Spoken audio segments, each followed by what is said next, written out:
What's going on, guys? It's Cimo, and boy do I have a video for you today, because I don't care whatever deck you hate the most right now. I don't care if you hate Sky Striker, I don't care if you hate Salamangre, Danger Thunder Dragon, Orcus, Guard Dragon, like whatever deck you hate, it is 100% wrong, because the worst deck, the most hated deck of 2019 is without a doubt Moshodo Burn. Now, if you guys have no idea what the hell I'm talking about, Moshodo Burn is a burn strategy that centralizes around a single new field spell in Dark Neostorm, Mashoudou. Now, Moshodo is in the English translation, I believe, called Mystic Mine, and it has an effect that reads as follows. If your opponent controls more monsters than you do, your opponent cannot activate monster effects or declare attacks. If you control more monsters than your opponent does, you cannot activate monster effects or declare attacks. Once per turn during the end phase, if you control the same number of monsters as your opponent, destroy this card. So this is essentially the greatest godsend that has been bestowed upon stall and burn players, probably the existence of this entire game's history, because you have a card that if your opponent controls a monster, which if you're playing a burn deck is more likely than not going to be the case, that means they cannot activate monster effects of any kind. It does not specify on the field. They can't activate them in the hand, in the graveyard. They blanketly cannot activate monster effects, and they also cannot attack. So it basically solves two of the biggest problems for strategies like this. Racing against the clock and trying to kind of just dwindle away your opponent's stall cards so that you can hit them for damage with your monsters is how you win against burn. And now that they have a card that you can't even do that, is just absolutely mad. And you're probably thinking to yourself, well, this is just one card, so how does this kind of all go together? Well, let me go ahead and show you guys. So pivoting over to the deck list here, you're looking at a deck list that actually took second place at one of Asia's most premier tournaments. I believe it was like their Malaysia Cup. This took second place. And if that weren't enough, I believe in a similar tournament structure for Singapore rather than Malaysia, this deck got both third and fourth place. Third and fourth. So this deck is actually gaining popularity because it's actually a very good meta call for what's going on. And keep in mind, the OCG's meta is not that different from ours. It is vastly similar. So this is going to be really interesting. So I want to go ahead and show you guys this deck composition and kind of how everything works together and pretty much prepare you guys for probably one of the most, if not the most annoying deck we're going to be having to play for the rest of 2019. So, like I said, mining Mystic Mine or Moshodo is the card that I just read and is exactly what this deck centralizes around. So, how are we going to get to it? Well, you basically have like in the ballpark of like 12 different ways to access this card, because we have Metaverse, which conveniently, if our opponent just special summons a monster, guess what? We can just flip Metaverse, we can grab our Moshodo or a Mystic Mine or whatever, and now they can't attack or activate any monster effects. And in the way Yu-Gi-Oh! Is played now, monster effects are so prevalent, it's pretty much like 80% of the game. And yeah, spells play a pretty integral role as well, but monster effects is what Yu-Gi-Oh! Is all about. So just blanket removing all monster effects from the game means that it has built-in protection for itself, because you can't use anything like Phoenix to pop it. You can't get rid of it with a monster effect, so you need a spell or trap effect to remove this card from the field. That's what makes it so crazy. In tandem with Metaverse, though, we also have 3 copies of Lilith, which Lilith can just go ahead and search the Metaverse immediately. You can tribute it off as a quick effect. It's just, the synergy is ridiculous. And not to mention, look at all the draw power this deck plays. This is a burn deck. They can play plenty of draw cards. Card to Demise, pretty much a staple in burn ever since it was released. We also have Pot of Extravagance now, which the deck does not care about the extra deck whatsoever, so that's free. Pot of Duality, again, just allowing you to filter through whatever specific card that you mean. And Terraforming, not to mention, we have 2 Terraformings here in the TCG, not just one. And granted, you're going to want to play this during your opponent's turn, or pretty much play it into your opponent's board if they don't have any way to negate it. So having multiple copies, it's not like it has a once per turn clause or anything, so even if they negate it once, you can just play another one, and then they basically are just going to be stuck under Moshodo's effect. So that kind of covers the monster and spell component. And then what's the deck's win condition? Well, once you establish Moshodo, guess what? You have a giant slew of burn spells to just pretty much obliterate your opponent. So first off, you have Ojama Trio, which basically basically, if your opponent doesn't play monsters, you can flip it to ensure they're always going to have a monster on their field, and that way there's no way they can get rid of it because they can't use monster effects. Even if they link off the Ojama tokens for something, they still have a monster, so it honestly does not matter. It basically guarantees that Moshodo is going to be live. You have Threatening Roar, which protects you if they do manage to get rid of the Moshodo, which is not very easy, if I can be completely honest. And then the burn spells, Just Desserts. This is one of the best because not only does it work in tandem with Ojama Trio for an easy 1500, but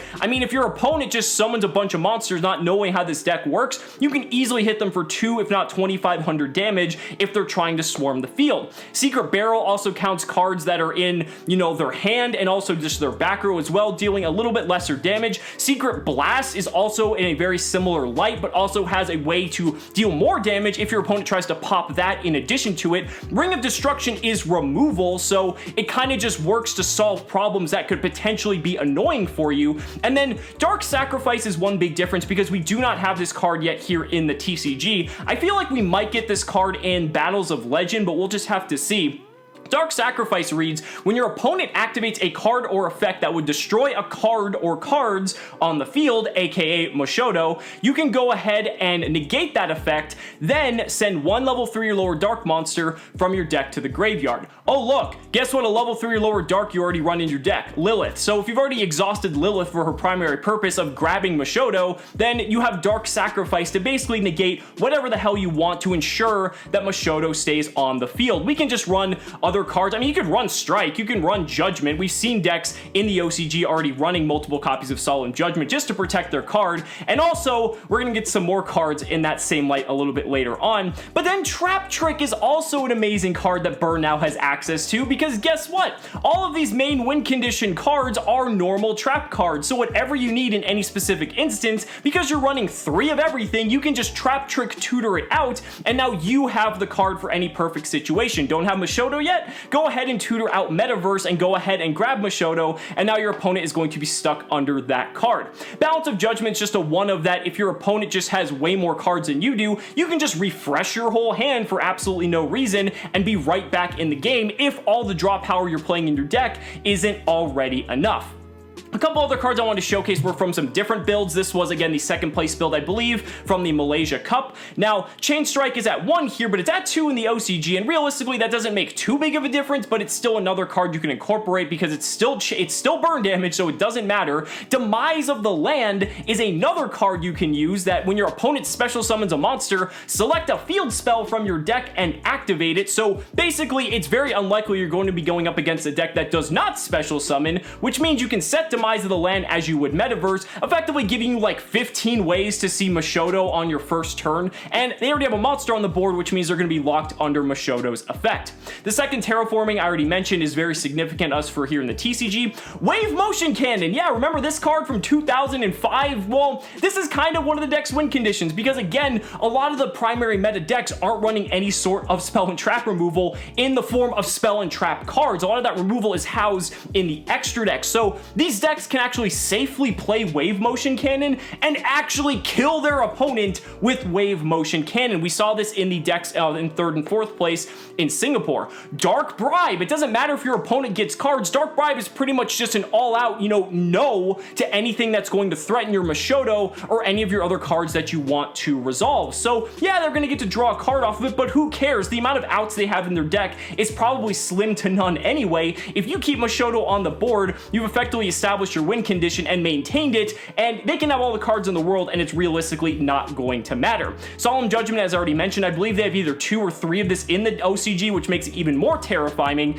And then we have Unending Nightmare as well, which is just a tech for specific cards that if they happen to be like continuous, you can just go ahead and pop them. Kind of works against Pendulum and different things like that. I mean, this is scary. Like, this deck is legitimately scary, and I'm not hyping this up. This deck is winning. If this deck wasn't winning, I wouldn't be taking the time to talk about it, but the fact that this deck has seen success in the OCG at higher tiers of tournament level play, this is worrisome. This is something that could potentially show up at the WCQs in the next coming months, and if you're not prepared for it, I mean, there's not going to be a whole lot you can do about it. Yeah, sure, you can like side in Twin Twister against it. Pancratops isn't going to work, but Red Reboot will, but the options are so limiting, and the deck has so many ways to out the cards that would traditionally out these burn cards or this field spell anyway, that it realistically doesn't matter. I mean, Dark Bribe is a counter trap, so even if they red reboot you, they can just Dark Bribe you. So red reboot is not an auto win against this matchup. Twin Twister, like we said,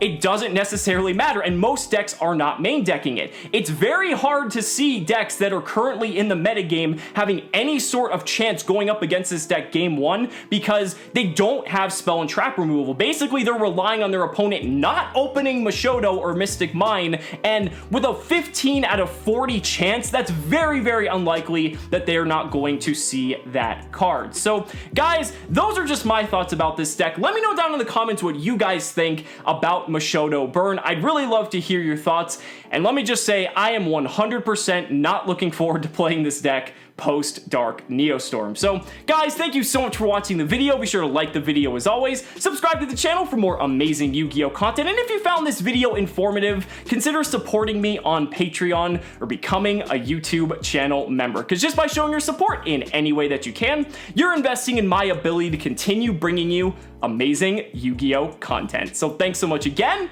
and we'll see you next time.